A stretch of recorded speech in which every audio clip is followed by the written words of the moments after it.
Welcome back to Velocity Europe. Again, I'm Christopher Durham. I'm the president of Velocity Institute.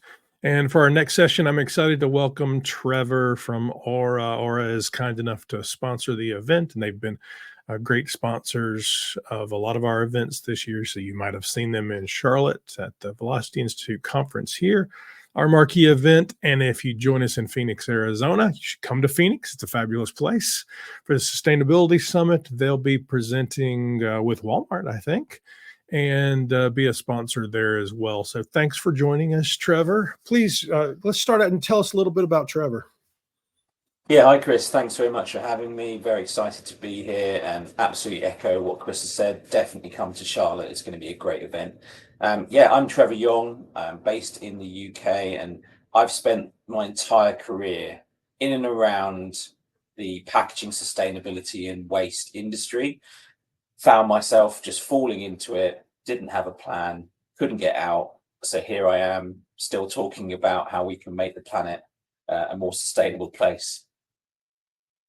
That's awesome, man. All right, I'm going to pop up your presentation and then we'll let you do your thing. Great. Okay, so hi everybody. Hello to those that have met me before and to anyone that doesn't know me. I'm the Client Services Director at Aura. And as I said before, I've been working in and around this industry my whole career, helping global retailers, manufacturers and brands to be compliant and sustainable, in particular with regards to packaging. If you like a podcast, like Chris, I have a podcast, so have a search for Trev Talks on your podcast channel, and that will come up. I really want to help organizations be more sustainable. And I recognize that for private brands, that isn't always your top priority, let's be honest, but it's becoming a bigger conversation all the time. And today, what I want to talk about in the next 25 to 30 minutes is just explaining who Aura are, for those that don't know. I want to give you a little bit of an insight into how packaging legislation is changing. Don't worry, we're not going to ponder too long about it. I know it's not the most riveting subject in the world, but it is a topic that organizations are talking about. Really, I want to apply it to you guys. Why does this affect you? Why should you care? And what happens if you do nothing about it? Before we turn that around into an opportunity, because I love to think positively. So let's talk about how we can use these challenges as an opportunity for your business to sell more product. So let me tell you about Aura very, very quickly. We're a packaging consultancy based in the UK, but we're a truly global business.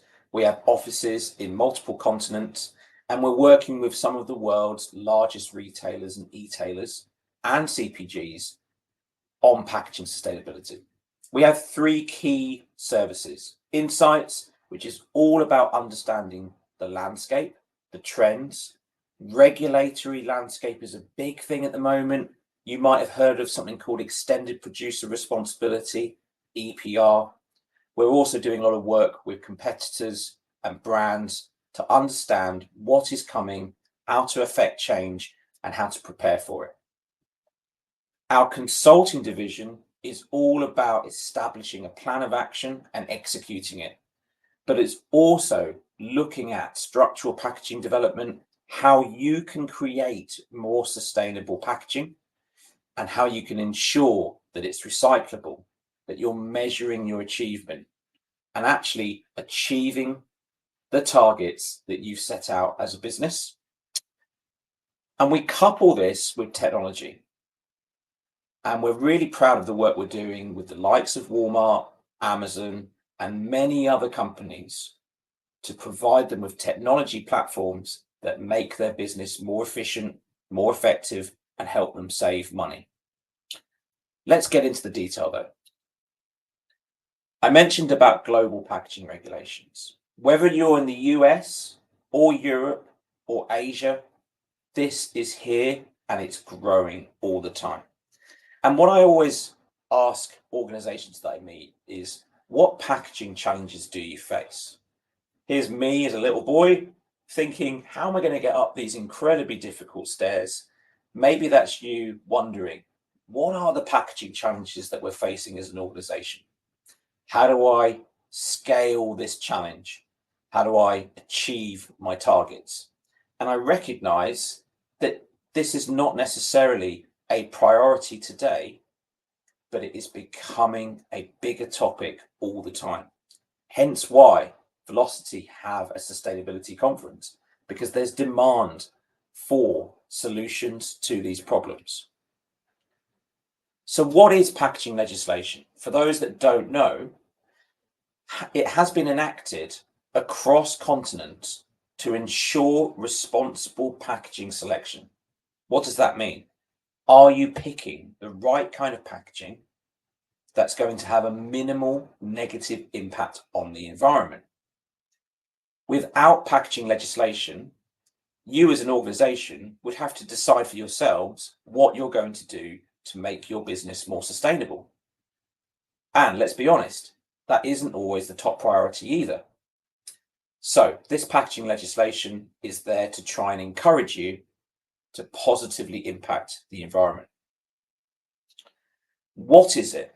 Well, it varies by territory. That's what makes it so difficult. If you're in the US, you may have heard about legislation coming to California, Oregon, Maine, but not so much about it coming to Florida. And that's because all of the different states have the right to choose their own way.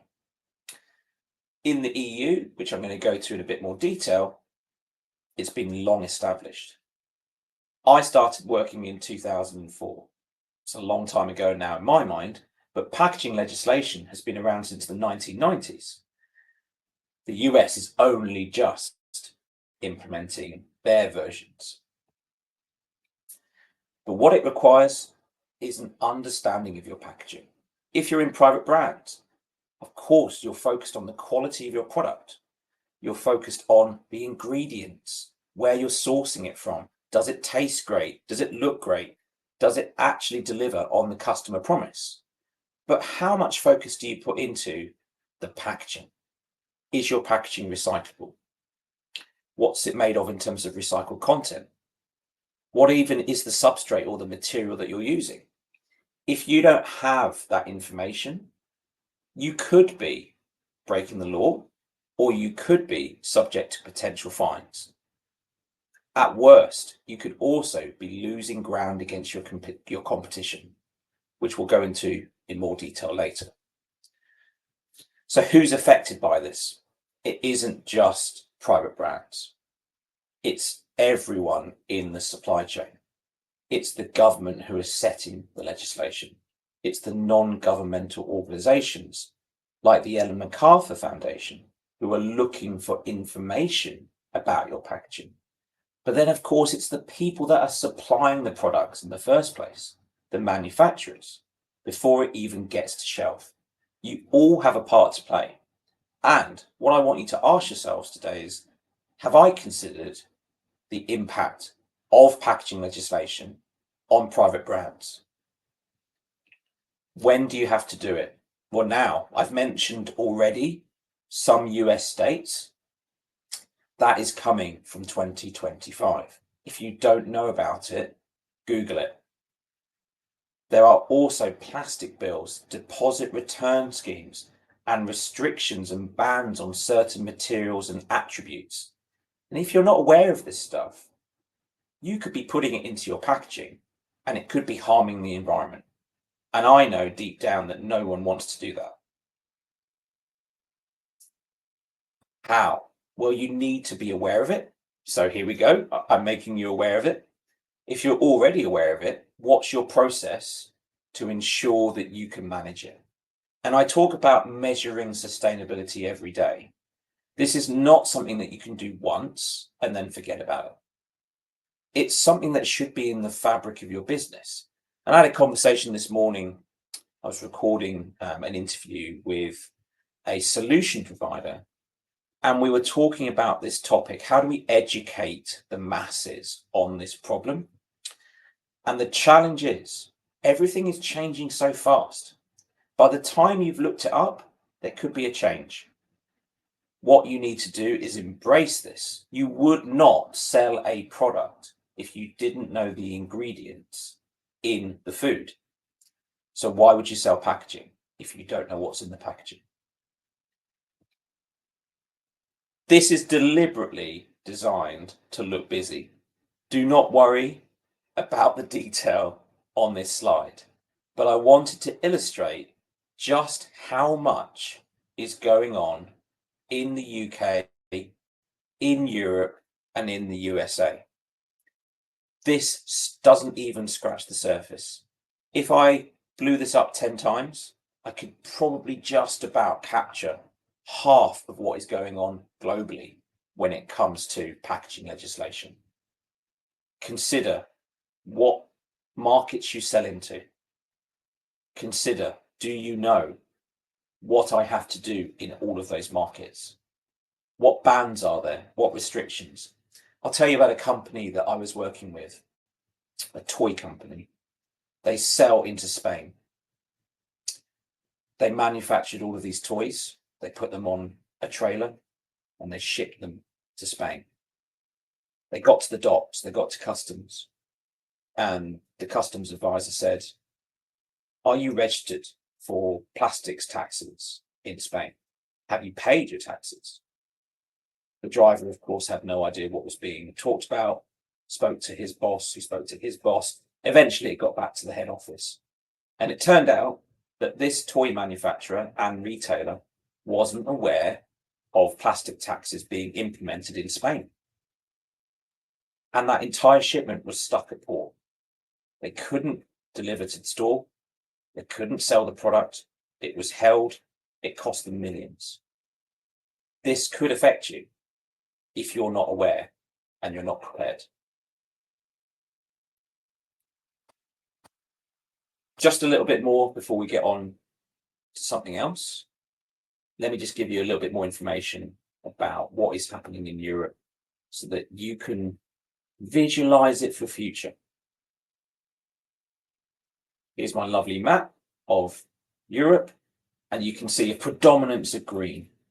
What's that telling us?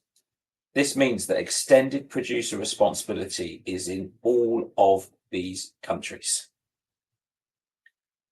You need to be aware, if you're selling into these countries, what does it mean for you as a business? From a cost perspective, from a legal perspective, from a packaging perspective, a design perspective, an on-pack labeling perspective.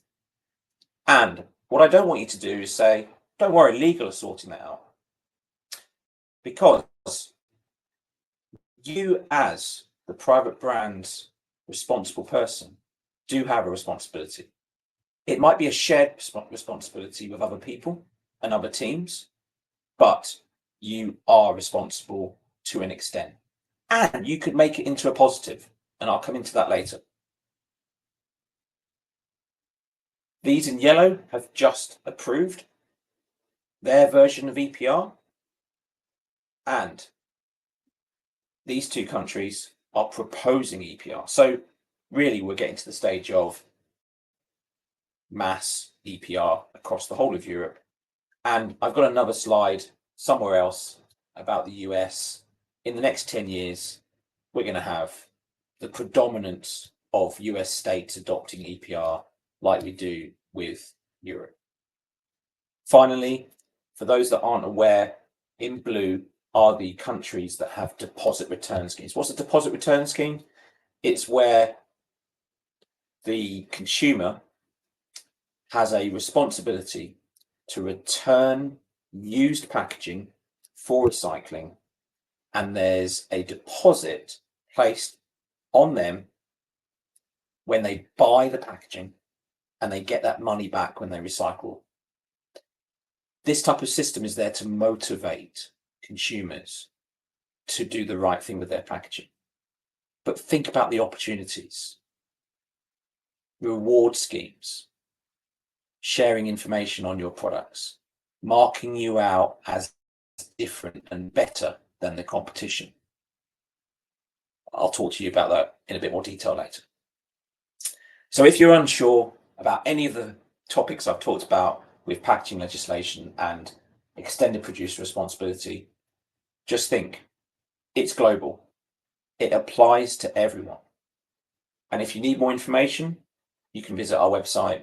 We've got a lot of information there around EPR. But please go away and consider who is responsible for this in the organization. Are we going to have a situation like that company I told you about in Spain? We don't want that. So let's just make sure that you are fully compliant. Communicate internally and externally. Do you have a company that helps you understand this legislation, advise you, give you instruction and recommendations? And who is doing it internally and owning it? What will it cost you? What people do you need to put against it? How are you collecting data? What are you doing with that data? And is it data that's 3 or 4 years old? When was the last time you checked? Do your suppliers give you any data? Are you making it up? You think I'm exaggerating, but there are companies that really have no idea about their packaging data, and they are paying taxes, they are paying fees based on inaccurate packaging data. It's costing them more money. But as I've mentioned a couple of times now, use it as an opportunity. You could save money by understanding this type of packaging data. You could fit more on your containers.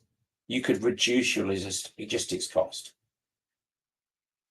You could actually activate more investment for private brands. And of course, you could sell more.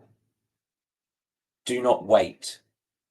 Find out now and do something about it, because I very much see this as an opportunity for all organizations, especially private brands, to create difference, create opportunity. So what does this really mean for you? It does affect your bottom line.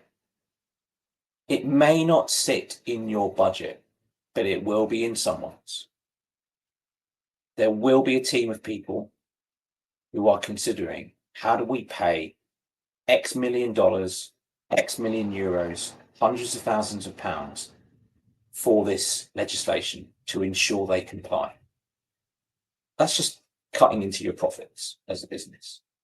If you could mitigate those fees in the same way as you negotiate a better price for ingredients, a better price for inks, labels, raw materials, you do it. I think the challenge is that not every organization has data. You're going to see more consumer pressure. At last year's sustainability conference hosted by Velocity, there was some amazing data where over 50% of Gen Z make their decisions based on criteria such as the sustainability of the products they are buying.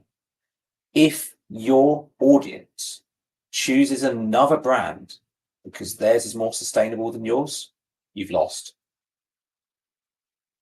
And retaining that consumer is vital to your future success. And okay, I'll just give you something to be concerned about for a moment. Did you know that in Italy, you must have end-of-life labeling on your packaging? But you don't have to at the moment in the UK. You will, but not yet. And the end-of-life labeling in different territories and jurisdictions varies. What's recyclable in the UK is not necessarily recyclable in Germany. Do you know what labels are going on your packaging and on your labels? If you don't, you could be giving your consumers the wrong message, which may affect how much faith they have in your private brand. And of course, if you don't comply, you run the risk of being identified by the legislative organizations in the different countries.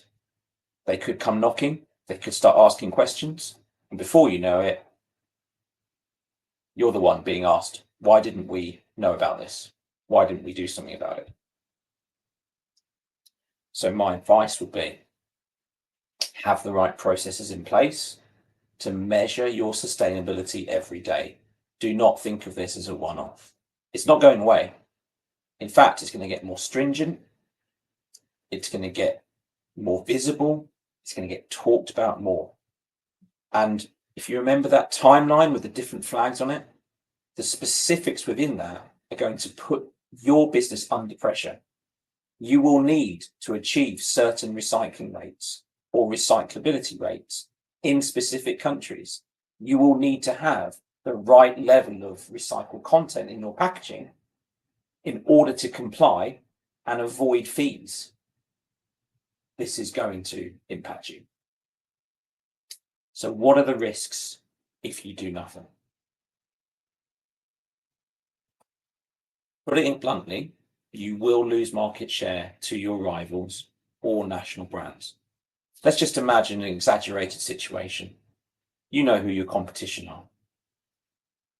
Retailer A, fully sustainable, understands its packaging data, understands the regulations, fully recyclable packaging, high level of recycled content, puts a great label on their private brands, tells their consumer what to do, has a loyalty program built into their QR code on the packaging, and they're fully engaging in their client base.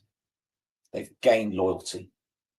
If you don't do this, you could miss out. All it takes is a savvy consumer to decide, I want to move to a reusable, not a single use. I want to move to a recycled content container, not 0% recycled content. These are all things that should be in your new product development sphere. On the other end of the scale, whilst your rivals are making great strides, you could suffer reputational damage.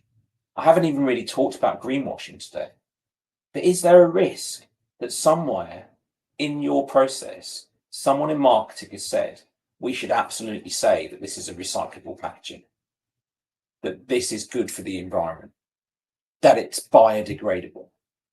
Are you sure about those claims before you make them?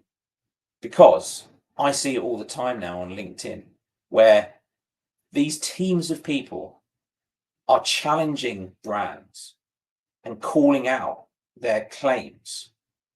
I even had a discussion this morning about a global soft drinks brand who says their packaging is 100% recyclable, and that is causing them some grief. We're going even further now. You could be fined or prosecuted as a business. There was an organization in the dairy industry who made claims about their packaging, about how it was sustainable, and then they got fined over $20 million because they weren't telling the truth. So it can go in either direction here. You can get it woefully wrong and end up in the news, or you could do absolutely nothing and end up in the news. You need a plan. And if you don't have a plan, I can help. And ultimately, even if you are complying and there's someone in legal and someone in finance and someone in HQS who says to you, we're doing it, don't worry, we're doing a great job, we're fully compliant. If you don't have accuracy and you're not monitoring it, you could actually be paying more than if you were doing it right. 10 grams on your highest selling private brands product could cost you hundreds of thousands of dollars in additional fees. So what is the correct weight? As an example, I'm working with a major European and North American grocer. They've asked us to weigh every single plastic component in their private brands portfolio to 2 decimal points because they want to ensure accuracy. There are organizations out there doing this. And if you're not, then you're already behind. How do we turn these challenges into an opportunity? I did promise you we'll talk positively, right? Like I said before, your customers, whether you know or not, want to buy sustainable products and packaging. They may not tell you to your face, but they're thinking it. They want clarity. They want to believe in the brand. They want to have loyalty. But they will start making decisions based on sustainability if they aren't already.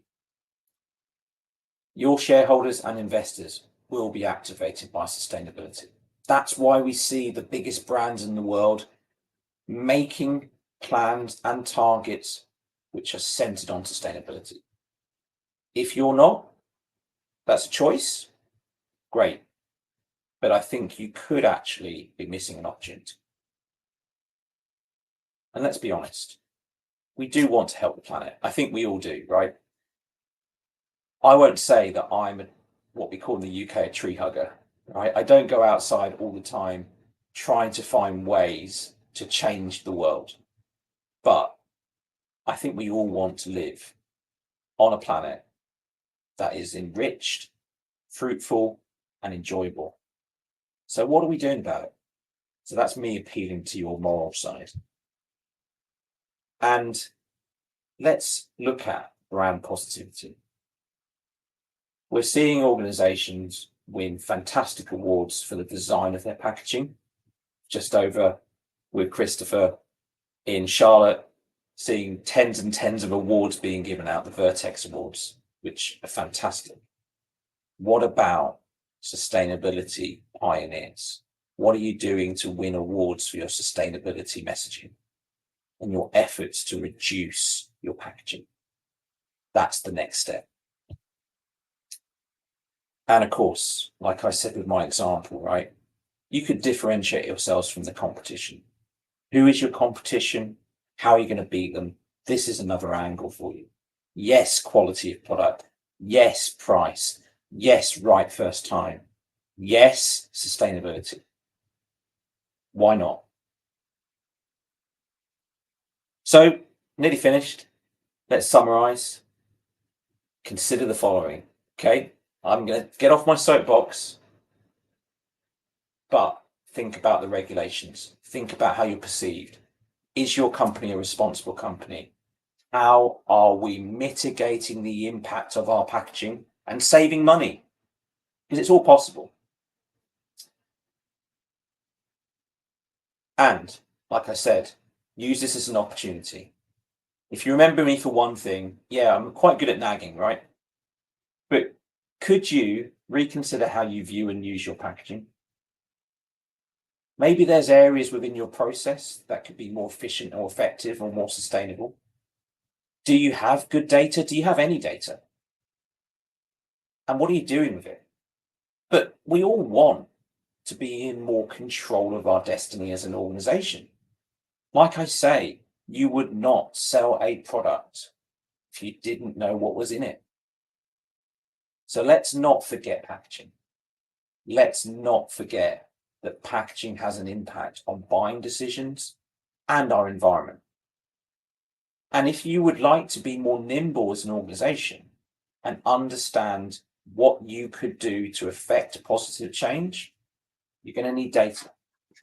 So very quickly, before I finish, if you need more help, we have a platform that's used by the likes of Walmart, Amazon, Whole Foods, and many CPGs to manage their packaging data in one place and do some pretty amazing things with it. Because what it does is it understands all of the stuff I've talked about today, all the legislation, all the risks. It mitigates that. It helps you. It drives your success so that you can be the best company. And it will give you that peace of mind. So when you come off from watching this, you think, right, I might see Trevor around, and next time I see him, maybe at Phoenix, he'll ask me a question. How do we go about doing this? How can I, as a private brands leader, make a difference? Let's manage your risk. Let's mitigate your cost. Let's drive your private brands forwards so that you are able to retain or improve your market position in years to come. Thanks very much for listening. Appreciate it.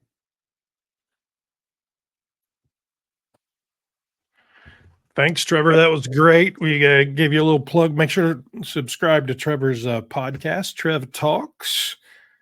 Let's see. We'll drop the presentation there. So a couple of questions, because there were some nuggets in there that I was intrigued by. So let's start with the business questions, though. Aura is a cloud-based software model that helps me track all of the pieces and parts of my packaging so that I can understand my sustainability. Is that correct? It's very well put, Chris. Yeah, eHalo, which is part of the Aura technology solution. Mhm. eHalo does all of that. It's cloud-based. It can link to existing systems. It's very easy to use. It's there to make it really easy for your suppliers to give you data and for you to interpret it. So I send out a link to 52,000 suppliers. They input all of their data, and I have access to pull reports and Exactly that. And like I was just talking to an organization this morning about utilizing their dashboards. We've now got carbon data in the dashboards as well. So we're now able to provide them with a scope 3 analysis. There are organizations out there that are wondering, how do we reduce or manage our scope 3? It's all in there for packaging within eHalo. Well, so I'm intrigued though, the plastic or the weighing all the plastic. How are you facilitating that? So we have a dedicated team who do the amazing job of decoupling packaging components from bottles and cans, and they physically weigh them. They take a photograph of the component on the scales with the weight, and we create a certificate. And that information can then be input into the client's PLM system. So they want that third-party verification for their auditing process. And we're providing that because we're completely autonomous. We're not here to provide opinion. We're here to provide them with the facts. Well, so that's much more than a software solution then. I assume that's an add-on that costs a little bit more. Yeah, absolutely. We provide lots of different services. So the software is just one element of our service provision.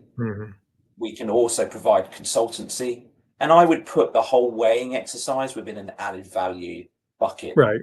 So yeah, we'll help you capture data, but do we know that the suppliers have got accurate data? No, you've been there, you've done it. If you ask a product supplier, what's the weight of that packaging?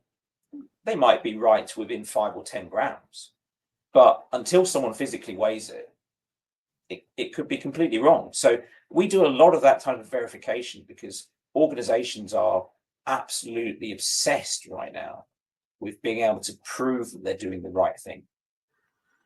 Well, I mean, it's in my past life, I worked with retailers that I think we made products in 35 countries, and you had manufacturers, everything from like small local craftspeople to the most technologically advanced things. So the data that you got from them was all levels of quality. Not that anybody was trying to do anything wrong. It was just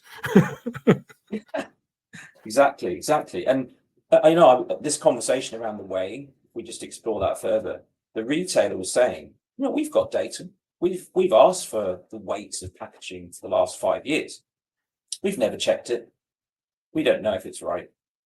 This weighing verification service will give them an absolutely definitive weight in pounds, in grams, to 2 decimal places. And they're going to start comparing that to what they've been given. And then they can start getting into the exciting stuff that you and I have talked about loads of times. Lightweighting, reducing the size, the dimensions of packaging to reduce logistics cost and fuel cost. That's where these big wins, these big gains can be found. And that's before we even start talking about all of the nice stuff with consumers, right? Absolutely. Presentation. Yeah, no, there's no question that there's a lot of opportunities, and even in all the European countries, even the UK has all kinds of sizing law regulations that they don't let packages be. There's still opportunities, I promise you. So, yes. Well, very good, Trevor. Thanks for joining us. We appreciate you guys supporting what we do here and being a part of Velocity Europe today. Trev's out there and available, so you can reach out. I know he's happy to accept a request on LinkedIn and be happy to help you. So we'll include contact information and stuff for everybody in the description. You can go and watch these on our YouTube channel afterwards. If you aren't seeing this live, there'll be a link to Aura down there in the link in the description as well. Thanks, Trev. Thanks, Chris. Take care of yourself. Thanks. Appreciate it.